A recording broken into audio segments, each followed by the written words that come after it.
X Men rise and fall of Shi'ar empire के last episode में हमने देखा था कि प्रोफेसर चार्ल्स एक्जेवियर जो है एक नई टीम बनाते हैं जिसके अंदर होते हैं रेचल, डार्विन, हैवॉक, नाइटक्रॉलर, वारपाथ और पोलैरिस। इनकी ये जो टीम है प्रोफेसर एक्स इसलिए बनाते हैं उनको एक सीक्रेट मिशन पर ले जाने के लिए। और हमें बाद में आगे ये पता चलता है कि उनका सीक्रेट मिशन ये है कि वो वुल्कन को पीछा करने जाएंगे, क्योंकि हमें पता है कि एक्समैन डेडली जेनेसिस के बाद वुल्कन एक मिशन पर निकला था कि वो शियार एम्पायर को ख़त्म कर देगा। लेकिन प्रोफेसर एक्स मानते हैं कि ये उनकी गलती थी, उसका सारा गुस्सा वुल्कन का उनकी गलती थी और वुल्कन अब तक का मोस्ट पावरफुल म्यूटेंट है जो कि आज तक इन लोगों ने देखा है। तो प्रोफेसर एक्स को वुल्कन को रोकना ही होगा, वरना अगर वो चाहे तो वो पूरा का पूरा शियार एम्पायर बर्बाद कर सकता है। और इसी तरह हम देखते हैं कि जब प्रोफेसर एक्स वगैरह जो है एक स्पेसशिप के जरिए स्पेस में जाते हैं और वो पहला स्टार गेट ही क्रॉस करते हैं, लेकिन उनको पता चलता है कि इसके बाद के जितने स्टार गेट्स हैं वो वुल्कन ने तबाह कर दिए हैं और उसने अपने पीछे कोई ट्रैक नहीं छोड़ा। अब आगे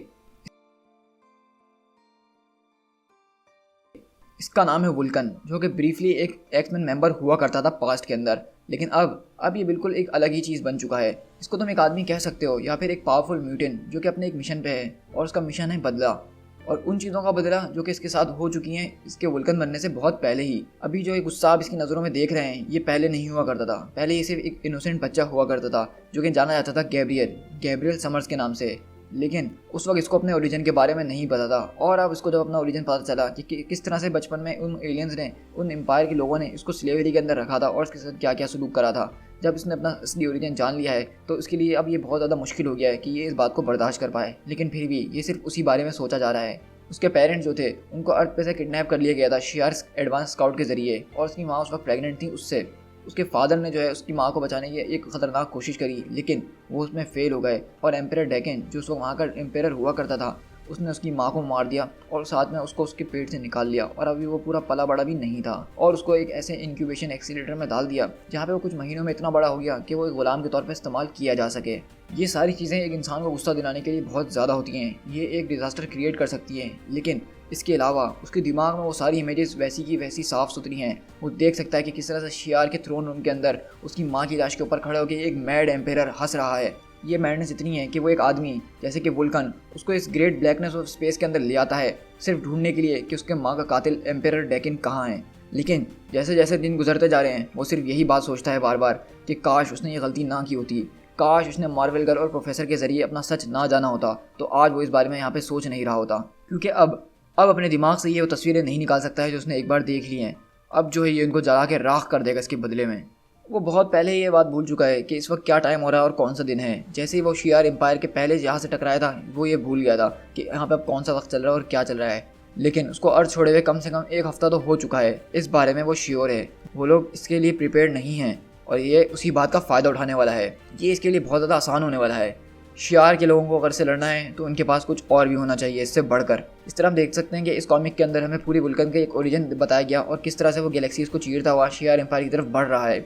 और इस तरह हम देखते हैं कि रास्ते में आए हुए हर शियार के जहाज़ को तोड़ देता है। और हम देखते हैं कि इसी तरह वो एक जहाज़ को तोड़ता है, उसमें से एक पायलट एक आदमी को उठाता है और पूछता है क्या तुम मेरी बात समझ सकते हो। तो बोलता है कि हाँ मैं आपकी बात समझ सकता हूँ, हमने गैलेक्सीज के अंदर जितनी लैंग्वेज है उन सबको सीख लिया है, लेकिन आखिरकार तुम इस एम्प्टीनेस के अंदर बोल कैसे रहे हो, ये तो एक स्पेस है। तो वुल्कन बोलता है कि मेरी आवाज़ जो है प्योर एनर्जी है और मैं सीधा तुम्हारे कम्युनिकेटर के अंदर ट्रांसमिट कर रहा हूँ। तो वो बोलता है कि तुमने हमें अटैक क्यों करा, हम कोई वारशिप तो नहीं है ना। तो वुल्कन बोलता है क्या तुम शियार हो, ये तुम्हारे लिए काफ़ी नहीं है क्या।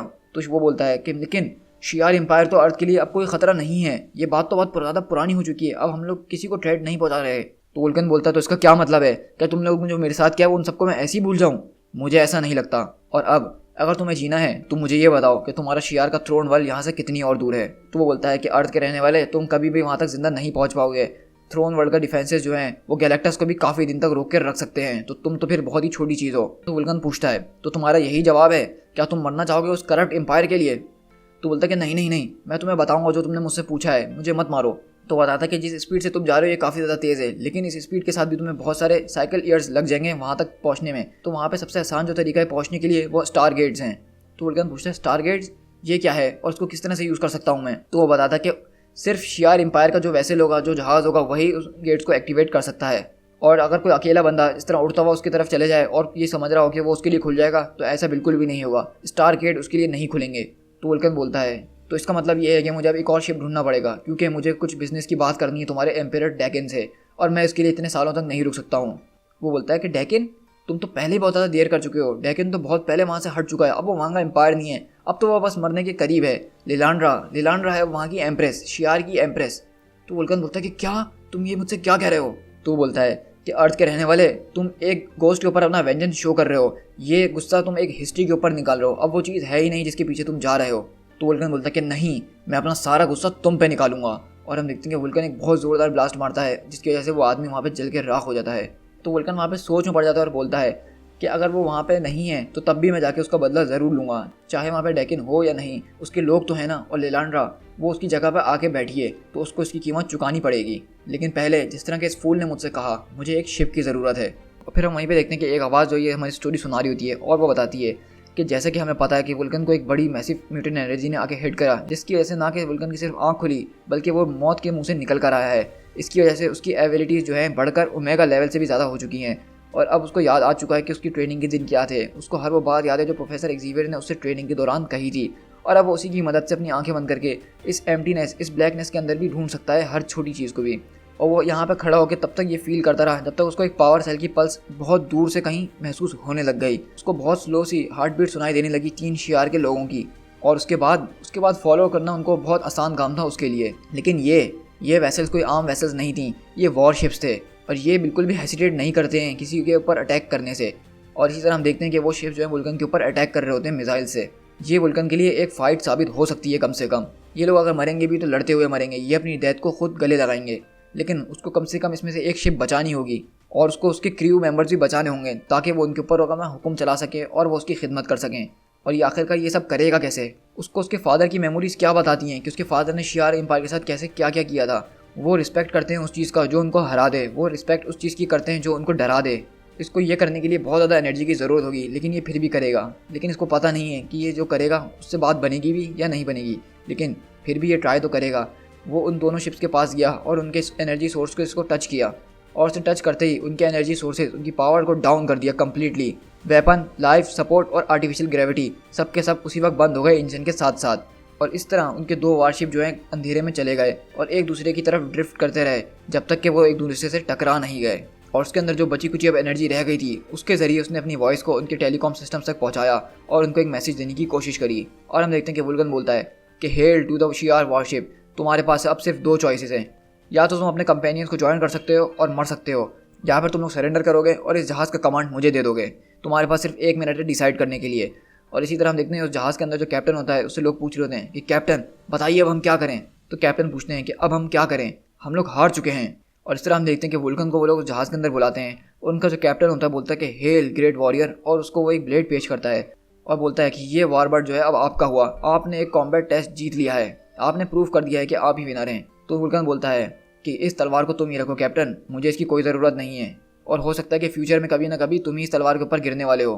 और इस तरह हम देखते हैं कि वुल्कन ने उनके इस वारशिप के ऊपर पूरा का पूरा कब्जा कर लिया होता है। तो वहीं पे हम देखते हैं कि वो कैप्टन आता और पूछता है कि सर आपको मेरी प्रेजेंस की यहाँ पे रिक्वायरमेंट है। तो बोलता है कि हाँ बिल्कुल कैप्टन, क्या तुमने मेरे ऑर्डर सुन लिए और समझ लिए?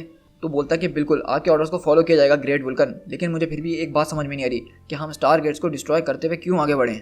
इसके ज़रिए हमारे एम्पायर का जो पूरा इंटरस्टेलर ट्रैवल है वो ख़राब हो जाएगा, वो बर्बाद हो जाएगा। तो वुल्कन बोलता है कि हाँ जाहिर सी बात है कि ये हो जाएगा, लेकिन मुझे इस बारे में कोई कंसर्न नहीं है, मुझे शियार के बारे में कोई कंसर्न नहीं है, मुझे कंसर्न है तो उन अर्थमैन के बारे में जो कि मुझे फॉलो करते हुए यहाँ कभी भी आ सकते हैं। तो वो बोलता है कैप्टन कि अर्थ के जो लोग हैं वो इस गेट को एक्सेस नहीं कर सकते हैं सर। तो वुल्कन बोलता है कि कैप्टन तुम्हें इन अर्थ के लोगों के बारे में कुछ भी नहीं पता है, तुम बस वैसे ही करो जैसे मैं तुमसे कह रहा हूँ। तो वो कैप्टन बोलता है कि आपका जो हुक्म होगा अब से वो कानून होगा ग्रेट वुल्कन। तो वुल्कन बोलता है कि बहुत बढ़िया, ये सुनने में तो बहुत ज़्यादा ज़बरदस्त लगता है। तो बताओ कैप्टन अपनी एम्प्रेस लिलांड्रा के बारे में मुझे कुछ। तो वो बताता है कि लिलांड्रा को ये थ्रोन जो है विरासत में मिला था, मतलब जब एम्पायर डेकन बीमार हो गए तो वो उनके घर की सबसे छोटी सिस्टर थी जो कि निर्मानी फैमिली से बिलोंग करती थी, तो इसलिए वो वहाँ की एम्प्रेस बन गई। तो वुल्कन पूछता है तो क्या उसकी कोई बड़ी बहन भी है? तो वो बोलता है कि हाँ उनकी एक बड़ी बहन भी है, लेकिन उनको एग्जाइल कर दिया गया है और उसका नाम है डेथ बर्ड। और बहुत सालों से जो उसके बारे में ना किसी ने कुछ सुना ना उसको कभी देखा, लेकिन मुझे पूरा यकीन है कि वो ज़िंदा ज़रूर होगी।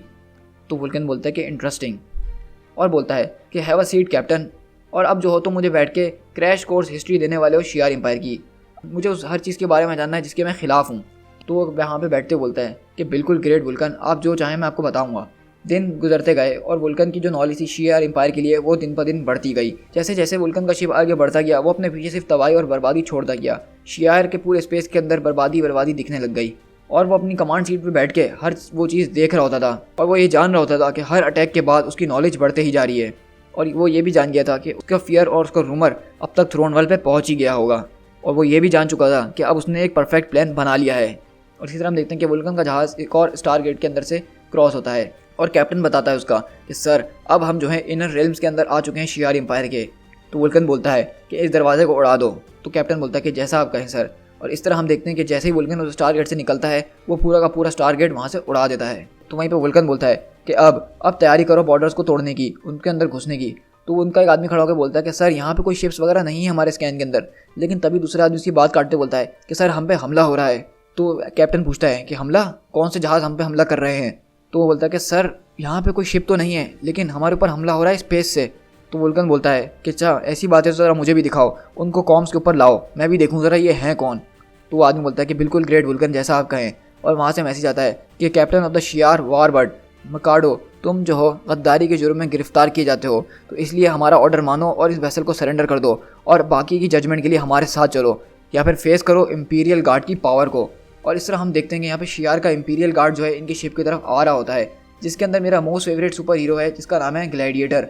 और ये सुपर हीरो बहुत ही ज़्यादा पावरफुल है, इसके बारे में आपने कहीं ना कहीं तो सुना होगा ही। और इस तरह हम यहाँ पे शिफ्ट होते हैं चैंडिलर, जो कि throne world of Shi'ar empire है, यानी शियार वर्ल्ड के जो है बहुत सारे प्लैनेट्स हैं, बहुत सारे वर्ल्ड हैं, तो उसमें से चैंडिलर जो है इनका मेन वर्ल्ड है जिसपे इनके क्वीन वगैरह रहते हैं। और वहीं पे हम देखते हैं कि वॉइस चांसलर और कुछ लोगों के बीच में बात हो रही होती है, तो वो भी ये सारी खबर दे रहा होता है कि किस तरह एम्पायरियल गार्ड जो है उनको फेस करने के लिए वहाँ पे गए हैं और तकरीबन एक दिन बाद वो हमें कॉन्टैक्ट दोबारा करेंगे। और वो वहीं पे पूछता है कि उन स्टार गेट्स का क्या हुआ, कितना ज़्यादा डैमेज हुआ है। तो वो बताता है कि 55% स्टार गेट्स जो है वो कम्प्लीटली डिस्ट्रॉय कर दिए गए हैं और इसके साथ साथ जो हमारे सपोर्ट शिप्स, क्रू वगैरह सब कुछ जो है तबाह कर दिया गया है। और वहीं पे हम देखते हैं कि वो उसको रिपोर्ट दे रहा होता है कि इसमें हो सकता है कि एक्समैन के लोगों का काम हो, एक्सीवियर का काम हो, क्योंकि लिलांड्रा जो है एक्सीवियर से बहुत ज़्यादा क्लोज रह चुकी है और यहाँ पे सारी बातें डिस्कस कर रहे होते हैं। लेकिन वहीं पे जो उससे मिलने के लिए आया होता है वो बोलता है कि सर हमारे पास एक और मैटर है जिसके ऊपर मुझे आपसे बात करनी है, वो मैटर है लाइन ऑफ द फीनिक्स के बारे में।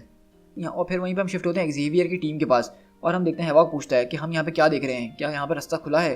तो वहाँ पे रेचल जो है अपने दिमाग से स्कैन करती है और बोलती है कि यहाँ पे सिर्फ स्केलेटन्स पड़ा है क्रू का और उनकी थॉट्स जो हैं वो बिल्कुल ख़त्म हो चुकी हैं, हम उनका इस्तेमाल कर सकते हैं अपने दिमाग के ज़रिए। तो वहीं पे चार्ल्स एक्सीवियर बोलते हैं कि बहुत बढ़िया, अब चलो आगे बढ़ने की तैयारी करो। और इस तरह से हम देखते हैं कि उनको रास्ते में एक बहुत बड़ा सा स्पेस स्टेशन मिलता है, हो सकता है कि ये शियार एम्पायर का स्पेस स्टेशन हो और वो लोग यहाँ पे लैंडिंग करने की सोच रहे हैं। और वहीं पे हम देखते हैं कि उनका स्वागत करता है एक आदमी और बोलता है कि विजिटर्स वेलकम, आप सबका यहाँ पे बहुत बहुत स्वागत है। और बोलता है कि जैसे कि हमारी फैसिलिटीज़ बहुत ज़्यादा स्पेयर हैं और हम लोग बिल्कुल आउटर रिम ऑफ एम्पायर हैं, लेकिन हमसे जो होगा हम आपके लिए करेंगे। और वहीं पे प्रोफेसर बोलते हैं कि मैं पूरा भरोसा करता हूँ आप लोगों पे कि आप लोग जो भी करेंगे वो हमारे बहुत काम आएगा, और वैसे भी हमारा शिप जो है कम्प्लीटली आउट ऑफ फ्यूल हो चुका है। तो वहीं पे वो आदमी देख के बोलता है कि हाँ आपका जहाज़, ये जहाज़ तो बहुत ज़्यादा पुराना मॉडल है, इसको देखे हुए तो मुझे काफ़ी ज़्यादा टाइम हो गया है और मुझे सोचने पे बात मजबूर कर रही है कि आखिरकार आप अर्थ के लोगों के पास ये जहाज़ आया कहाँ से। तो वहीं पे चार्ल्स बोलते हैं कि रेचल शुरू हो जाओ। और रेचल बोलती है कि ठीक है प्रोफेसर, जैसा आप कहें। और रेचल उसके दिमाग में थॉट डालती है कि तुम्हें इस जहाज़ के बारे में कोई जानने की ज़रूरत नहीं है, सिर्फ इसको रिफ्यूल कर दो। और इस तरह से हम देखते हैं कि रेचल उससे अपने दिमाग के ज़रिए सारे काम करवा रही होती है और उनके सवालात से वो इस तरह बच जाते हैं। तो वहीं पर प्रोफेसर बोलते हैं कि परहैप्स तुम लोग जब तक इस जहाज़ को रिफ्यूल कर रहे हो हमारे लोग जो है यहाँ पे कुछ सप्लाईज वगैरह उठा लें। तो वो बोलता है कि हाँ हाँ बिल्कुल, आप जैसा चाहें, ये स्टेशन आप लोगों के लिए बिल्कुल खुला है। तो वहीं पे लॉर्ना जो है एलेक्स से पूछती है कि प्रोफेसर वाकई में रेचल से इस तरह काम करवाते रहते हैं कि प्रोफेसर सच में जो है हमेशा लोगों के दिमाग में इस तरह कुछ कर देते हैं जिससे वो उनकी बात सुनने में मजबूर हो जाए। तो एलेक्स बोलता है कि हाँ अगर उनको उसकी ज़रूरत पड़े तो वो ये करते हैं। तो क्या तुम्हें याद है कि जब फीनिक्स आई थी और उसने पूरे के पूरे एक एयरपोर्ट के ऊपर हमला कर दिया था और उस वक्त चार्ल्स एक्सीवियर ने पूरे के पूरे एयरपोर्ट के लोगों को ये भुलवा दिया था कि उन लोगों ने कुछ ऐसा देखा भी है। तो पोलारिस बोलती है कि जीन, मैं उसको सच में बहुत ज़्यादा मिस करती हूँ। और क्या तुम्हें पता है कि स्कॉट मुझे पहले ज़्यादा अच्छा लगता था, जब जीन उसके साथ हुआ करती थी वो उस वक्त बहुत बेहतर हुआ करता था।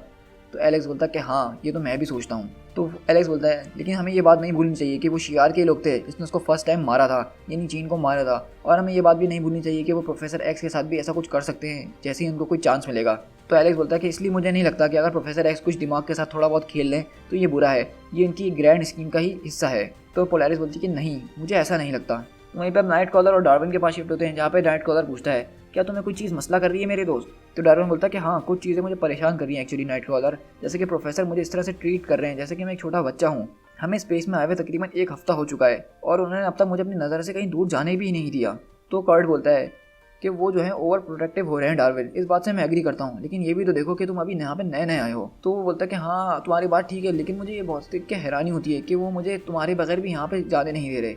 और प्रोफेसर एक्जेवियर यहाँ पे ये सूट पहन के क्यों घूम रहे हैं, आखिरकार यहाँ पे चल क्या रहा है। तो कर्ट बोलता है कि प्रोफेसर एक्स जो है एक बहुत बड़े वांटेड है शियार स्पेस के अंदर। तो डार्विन पूछता है कि क्या, ऐसा क्यों। तो वहीं पे नाइट क्रॉलर बोलता है कि ये एक बहुत लंबी कहानी है और उसके अंदर उनका एक ईवल ट्विन है जो शामिल था, लेकिन मैं तुमसे यही कहूँगा कि इस स्टोरी के अंदर ना जाओ तो ही तुम्हारे लिए बेहतर है। तो वहीं पे लॉर्ना और एलेक्स जो है एक दरवाजे के पास आके खड़े होते हैं और लॉर्ना पूछती है कि तुम्हारा क्या कहना है एलेक्स। तो वो बोलता है कि वेल मेरे पास शियार टू इंग्लिश डिक्शनरी नहीं है, लेकिन अगर मैं गैस करूँ तो मेरा यही अंदाज़ा है कि ये इनका सिक्योरिटी गेयर का स्टोर है। तो वहीं पे जब वो दरवाज़ा खुल रहा था लॉर्ना बोलती है कि मुझे नहीं पता कि इस गेट के अंदर क्या होगा और क्या चीज़ हमारे लिए इंतजार कर रही होगी। तो वो एलेक्स बताता है कि हाँ, शियार एम्पायर ने जो है बहुत सारे कल्चर्स को अपने अंदर एब्जॉर्ब कर लिया है, वो एक बहुत पुराना एम्पायर है और वो हर वर्ल्ड के ऊपर कब्जा करता है जो उसको कमज़ोर लगता है। तो इसलिए तुम्हारा ये सवाल पूछना बिल्कुल सही है। लेकिन हम जैसे ही देखते हैं कि वो दरवाज़ा खुलता है तो वहाँ पे बहुत सारे शियार की लोगों की लाशें पड़ी हुई होती हैं और वहीं पर नाइट कॉलर और डार्विन को एक तरफ जाते हुए देखते हैं। तो नाइट कॉलर बोलता है कि मुझे लगता है हम गलत डायरेक्शन में आ गए हैं। तो वहीं पे डार्विन बोलता है कि नहीं नहीं, ये सही जगह है, यहाँ पे लिखा हुआ है कि ये फूड स्टोरेज है। तो कर्ट बोलता है कि तुम शियार की लैंग्वेज को रीड कर सकते हो। तो डार्विन बोल रहा है कि हाँ, मैंने शिप्स के कुछ लॉग्स को देखा बहुत टाइम तक और फिर जाके मुझे थोड़ा बहुत सेंस समझ में आने लगा, तो मैं थोड़ा बहुत उनको देख के पढ़ सकता हूँ। और अब जैसा कि मैंने उन वर्कमैन को आपस में बात करते हुए देख लिया है तो अब मैं थोड़ी बहुत बात भी कर सकता हूँ। और हम देखते हैं कि वो शियार लैंग्वेज में कुछ बोलता है, लेकिन नाइट कॉलर बोलता है कि अमेजिंग, लेकिन तुमने क्या कहा मुझसे अभी। तो डार्विन बोलता है सर अपने पीछे देखो, और इस तरह हम देखते हैं कि उसके पीछे से कोई हमला करता है, लेकिन नाइट क्रॉलर जो है वहाँ पे टेलीपोर्ट होता है और वहाँ से निकल जाता है। लेकिन उसकी टेलीपोर्ट होने की वजह से जिस जगह पे वो खड़ा होता है उसके पीछे एक विंडो होती है और उसकी लेज़र की वजह से वो विंडो टूट जाती है और डार्विन स्पेस में निकलता हुआ चला जाता है और नाइट क्रॉलर उसको बचाने की पूरी कोशिश कर रहा होता है। और वहीं पर डार्विन हम देखते हैं कि स्पेस में आ चुका होता है और वो सोचता है कि चलो ठीक है, अब मैं स्पेस के अंदर फ्लोट कर रहा हूँ और सडनली मैं यहाँ पर सांस ले सकता हूँ, मेरी स्किन जो है इंटरनल स्ट्रक्चर्स बहुत ज़्यादा डेंस हो गए हैं, क्या बात है। तो इसका मतलब ये है कि डार्विन जो है वो स्पेस के अंदर भी अडॉप्ट कर सकता है अपनी बॉडी को। तो इसकी पावर्स जो है बहुत ज़्यादा इंप्रेसिव पावर्स हैं, ये म्यूटेंट जो है बहुत ज़्यादा इंप्रेसिव है। और डार्विन बोलता है कि मुझे प्रोफेसर को जाके वार्न करना होगा कि ये प्लेस वैसी नहीं है जैसी वो दिख रही है, ये जो भी कोई चीज़ है ये शियार की नहीं है, मैं इतना कह सकता हूँ। और हो सकता है कि वो जिन लोगों से बात कर रहे हो वो भी ये लोग ना हो जो नज़र आ रहे हैं। और वहीं पर हम देखते हैं अचानक रेचल के सर में दर्द शुरू हो जाता है। तो वारपात पूछता है कि तुम्हारे साथ क्या हुआ रेचल। तो बोलती है कि मुझे नहीं पता, अचानक से मेरे सर में बहुत ज़बरदस्त दर्द होना शुरू हो गया है। और बोलती है कि मुझे नहीं पता, मैं सिर्फ उस आदमी को देखने की कोशिश कर रही थी, उसके दिमाग में घुसी हुई थी, जो कि हमारी तरफ बार बार गलत तरीके से देख रहा था, हमारी शिप को देख रहा था। और अचानक मेरे सर में बहुत दर्द हो रहा है जेम्स, मुझे लग रहा है यहाँ के कुछ गड़बड़ है, मुझे फील हो रहा है कि यहाँ पे कुछ गड़बड़ ज़रूर है। तो वहीं पे हम देखते हैं कि जहाँ पे वो लोग खड़े बैठे हुए ये बोल रहे होते हैं, तो वहीं पे हम देखते हैं कि जहाँ पे वारपात और रेचल ये बातें कर रहे होते हैं, ऊपर से डार्विन आता है और उनको चिल्ला के कुछ कहने की कोशिश कर रहा होता है। लेकिन वारपात बोलता है कि आखिरकार अब तुम क्या कह रहे हो यहाँ पे। और हम वहीं देखते हैं कि वारपात और रेचल के पीछे से एक स्क्रल निकल कर आता है और बोलता है कि अर्थमैन अब तुम मरोगे। और वहीं पर वारपात रेचल को बचाता है और बोलता है कि प्रोफेसर ये एक ट्रैप है। और वहीं पे हम देखते हैं कि वहाँ पे वो नाइट क्रॉलर के साथ भी एक इस तरह का स्क्रल लड़ रहा होता है और बोलता है कि तुम आखिरकार हो क्या चीज़, मुझे जानना है कि मैं किस चीज़ को मार रहा हूँ। तो क्रॉलर बोलता है कि आज तुम किसी को नहीं मारने वाले मॉन्स्टर, आज तुम्हारा आखिरी दिन है। उसको टेलीपोर्ट करता है और सीधा स्पेसशिप से बाहर फेंक देता है और नाइट क्रॉलर जो है दूसरी तरफ वापसी टेलीपोर्ट होकर शिप में आ जाता है। और हम दूसरी तरफ देखते हैं कि वो स्क्रल जो है अपने मुंह पे एक मार्क्स टाइप का बना लेता है। तो वहाँ से अंदर से नाइट क्रॉलर बोलता है तो स्क्रल तुम यानी स्पेस के अंदर भी सांस ले सकते हो, मैं होप करता हूँ कि मेरा फ्रेंड भी जो है वो ऐसा ही कर सके। और इस तरह हम दूसरी तरफ देखते हैं कि वहाँ पे और भी ज़्यादा स्क्रल्स होते हैं, यानी रेचल और वारपात के ऊपर हमला कर रहे होते हैं। और वहीं पे हम देखते हैं कि रेचल के दिमाग में बहुत ज़्यादा दर्द हो रहा होता है और वो हिल भी नहीं पा रही होती है। तो वारपात बोलता है कि ये वॉर स्कल्स हैं, ये जो है फुल्ली इक्विप्ड सोल्जर्स हैं स्क्रल के, और ज़रूर इन लोगों ने कोई ना कोई इम्प्लांट लगाया होगा जिसकी वजह से तुम्हें एक मेंटल फीडबैक मिल रहा है और इससे तुम्हारे सर में दर्द हो रहा है। तो वारपात बोलता है लेकिन ये बात याद रखो कि तुम सिर्फ एक टेलीपैथ ही नहीं हो, तुम इसके अलावा भी बहुत कुछ कर सकती हो। तो वहीं पे एक्जेवियर बोलता है कि हाँ वारपात ने बिल्कुल ठीक कहा रेचल, उसकी बात पे गौर करो। तो वहीं पे हम देखते हैं कि उसके पीछे भी और हम देखते हैं चार्ल्स के पीछे भी एक स्क्रल लगा होता है और बोलता है कि अर्थमैन तुम्हें क्या लगता है कि तुम्हारे वर्ड्स यहाँ पे मैटर करते हैं, मुझे ऐसा नहीं लगता। और हम दूसरी तरफ देखते हैं कि वो चार्ल्स एक्जेवियर को भी अपने हाथ से पकड़ लेता है और उनका हेलमेट तोड़ रहा होता है। लेकिन दूसरी तरफ हैवॉक जो है अपनी फुल स्पीड से चिल्लाता हुआ आता है कि प्रोफेसर, और वो जो है उस स्क्रल के ऊपर बहुत ज़बरदस्त अटैक करता है। और वो स्क्रल पलट के बोलता है कि मैं उम्मीद ही कर रहा था कि मुझे कोई फाइट मिल जाए, ये तो सिंपल सा वीकलिंग था। तो वहीं पे हैवॉक बोलता है तो फिर आ जाओ, किस बात का इंतजार है तुम्हें मर्डरर। और हम देखते हैं हैवॉक अपनी फुल पावर जो है उस स्क्रल के मुंह पे मार देता है और वो बोलता है स्क्रल थैंक यू कि तुमने मेरी फोर्स फील्ड को चार्ज कर दिया। और वहीं पे प्रोफेसर बोलते हैं कि लॉर्ना, इनमें से एक स्क्रल के दिमाग में एक इम्प्लांट लगा हुआ है, उसकी वजह से रेचल्स अपनी पावर इस्तेमाल नहीं कर पा रही है, वो बहुत ज़्यादा हर्ट हो रही है। तो लॉर्ना बोलती है तो क्या आप मुझसे क्या चाहते हैं कि मैं उनकी ब्रेन सर्जरी करूं। तो प्रोफेसर बोलते हैं कि अब हमारे पास कोई चॉइस नहीं है, उसको ढूंढो और उसको डिस्ट्रॉय कर दो। तो लॉर्ना बोलती है कि ठीक है प्रोफेसर, लेकिन ये बात याद रखिएगा कि ये करने के लिए आपने मुझसे कहा है। और हम देखते हैं कि लॉर्ना जो अपनी पावर इस्तेमाल करती है और उन स्क्रल्स को मार देती है। तो वहीं पर वारपात उठता है और बोलता है कि हे, मैंने उसको तकरीबन गिरा ही दिया था। तो लॉर्ना बोलती है वो देखो वो वाला है ना, वो अभी भी हिल रहा है, जाके उसको मार दो। और हम इस तरह ही देखते हैं कि वारपाथ वहाँ पे आता है और उसको मार देता है। और वहीं पे हम देखते हैं कि दूसरी तरफ हैवॉक जो है उस स्क्रल को मार रहा होता है और प्रोफेसर रेचल से पूछते क्या तुम ठीक हो। तो बोलती कि हाँ मैं ठीक हूँ, लेकिन मैं बहुत गुस्से में हूँ और इसने मेरे दिमाग के साथ छेड़छाड़ करने की हिम्मत कैसे करी। अब आज के बाद तुम आइंदा ये कभी नहीं करोगे। और हम देखते हैं कि वो जो है अपनी एक पावर इस्तेमाल करती है उस स्क्रल के ऊपर। तो प्रोफेसर पूछते कि ये आखिरकार ये क्या था। तो बोलती कि ये टेलीकिनेसिस था ऑन अ मॉलिक्यूलर लेवल, ये बहुत ज़्यादा इंप्रेसिव लगता है देखने में। और बोलता कि और वो बोलती कि आप घबराइए नहीं, मैंने इसको जान से नहीं मारा है। और इससे हम देखते कि डार्विन वापसी शिप के अंदर पहुंचता है और नाइटक्रालर उसके पास आता है और डार्विन बोलता है कि मुझे माफ़ कर देना, मैंने तुम्हें डरा दिया, लेकिन मुझे यहाँ थोड़ा टाइम लग गया वापसी लौटने में। तो नाइटक्रालर बोलता है कि तुम तो वाकई में एक वंडर हो, तुम वहाँ उस स्पेस के अंदर कैसे सर्वाइव कर गए, मैं तो सिर्फ कुछ सेकंड ही बहुत मुश्किल से सर्वाइव कर पाया हूँ। तो डार्विन बोलता है कि हाँ ये कोई बहुत बड़ी बात नहीं है, क्या तुम मुझे इस डोर के आर पार ले जा सकते हो। तो बोलता है कि हाँ, अगर जब तक मैं ये जानता हूँ कि उसकी दूसरी तरफ क्या है, लेकिन मुझसे तुम ये क्यों पूछ रहे हो। तो बोलता है कि डार्विन कि मैंने उस तरफ शियार के कुछ लोगों को लॉक्ड हुए देखा था, तो हो सकता है हम उनको बचा लें और वो हमें बता सकें कि आखिरकार यहाँ पे हुआ क्या था। तो नाइटक्रालर पूछता है क्या इस दरवाजे के पीछे स्पेस बिल्कुल क्लियर है। तो डार्विन बोलता है कि हाँ। तो नाइटक्रालर बोलता है फिर ज़रा 1 मिनट यहाँ पे ही रुकना। और हम इस तरह देखते हैं कि वो लोग जो है उन शियार के लोगों को बचा लेते हैं और वो पूरी कहानी सुनाते कि असल में यहाँ पे हुआ क्या था। और वो बताते हैं कि फिर यहाँ पे एक आदमी आया एक शूटिंग स्टार की तरह, वो हमारे शिप में से आर पार होता हुआ चले गया, हमें चीरता हुआ चले गया, जिस तरह के हम लोग उसके सामने कुछ भी नहीं थे। हमारे बहुत सारे क्रू मेट्स तो उसी वक्त मर गए, हम लोग जो थे एक शटल के अंदर थे, इसलिए हम लोग लकी थे और बच गए। और हमने उन लोगों को यहाँ पे फ्लोट करते हुए देखा स्पेस में, तभी हमने उनको रेस्क्यू कर लिया। चार्ल्स पूछते हैं क्या तुमने वार स्कल्स को यहाँ पर रेस्क्यू करा है। तो बोलता है कि हाँ, और फिर बहुत ज़्यादा देर हो गई। और कह रहा है उसने हमें बताया कि वो रेफ्यूजीज़ हैं, वो अपने सिस्टम से भटक चुके हैं और उन्होंने भी एक ऐसी फोर्स यहाँ से गुजरते हुए देखी है जिसने उनके सिस्टम को डिस्ट्रॉय कर दिया, जिसकी वजह से वो यहाँ पे भटक रहे हैं। और वो बोलता है कि उनको जो था एक असली का शिप चाहिए था यहाँ से निकलने के लिए, इसलिए उन्होंने हमारे सारे क्रू मेम्बर्स को मार दिया और हमारे रूप में यहाँ पे वो खड़े हुए थे तुम लोगों का स्वागत करने के लिए। तो रेचल पूछती है अच्छा अगर ऐसा है तो उन लोगों ने तुम दोनों को क्यों छोड़ दिया। तो नाइटक्रालर बोलता है कि हाँ ये एक बहुत बढ़िया सवाल है और तुम्हें इसका जवाब लाजमी देना होगा। तो वो बोलता है कि उसने मुझसे ये कहा कि उनका कोड जो है उनको ये अलाउ नहीं करता कि जिसने उनकी जान बचाई हो वो उसी को मार दें। और ये मैंने पहली बार सुना है कि किसी स्क्रल के पास कोई किसी किस्म का कोड भी होता है। तो चार्ल्स बोलते हैं कि स्क्रल जो हैं बगैर ऑनर के नहीं होते, हाँ वो थोड़े ट्विस्टेड ज़रूर होते हैं। तो प्रोफेसर बोलते हैं कि वेरी वेल, अब तुम हमारे साथ राइड कर सकते हो जब तक कि नियरेस्ट शियार हब ना आ जाए। तो वो दोनों बोलते हैं कि आपका बहुत बहुत शुक्रिया अर्थर्स। तो वहीं पे नाइटक्रालर बोलता है कि चार्ल्स मुझे नहीं लगता कि ये एक अच्छा आइडिया है। तो चार्ल्स बोलता है कि तुम क्या चाहते हो कि मैं उनको यहीं पे छोड़ दूँ, ऐसा मैं नहीं कर सकता हूँ। और क्या होगा अगर ये स्क्रल्स यहाँ से छूट के भाग जाएं और हम अथॉरिटीज़ तक ना पहुँच पाएँ, ये हमारे साथ यहाँ पे सही रहेंगे कार्ड, तुम फिक्र नहीं करो। और हम देखते हैं कि वो दोनों आपस में बातें कर रहे होते हैं और बोलता है कि हाँ तुमने देखा। तो बोलता है कि हाँ मैंने देखा है, ये इम्पीरियल कॉन्सर्ट है, हम अब क्या करें। तो बोलता है कि अब हम कुछ नहीं करेंगे, सिर्फ हम सही वक्त का इंतज़ार करेंगे और हम इसको खुद वाइस चांसलर के पास ले जाएंगे जस्टिस के लिए। मतलब वो पहचान चुके हैं कि ये चार्ल्स एक्जेवियर और ये बहुत बड़ा वांटेड है शियार एम्पायर के अंदर, और ये दोनों लोग उसको पहचान चुके हैं और अब इनका प्लान है इसको पकड़वाने का। और हम यहाँ से शिफ्ट होते हैं थर्ड मून ऑफ साइगिम हाई सिक्योरिटी प्रिजन। मतलब ये जो है शियार का एक प्रिजन बना हुआ है, मतलब ये पूरा का पूरा प्लानट ही एक प्रिजन है।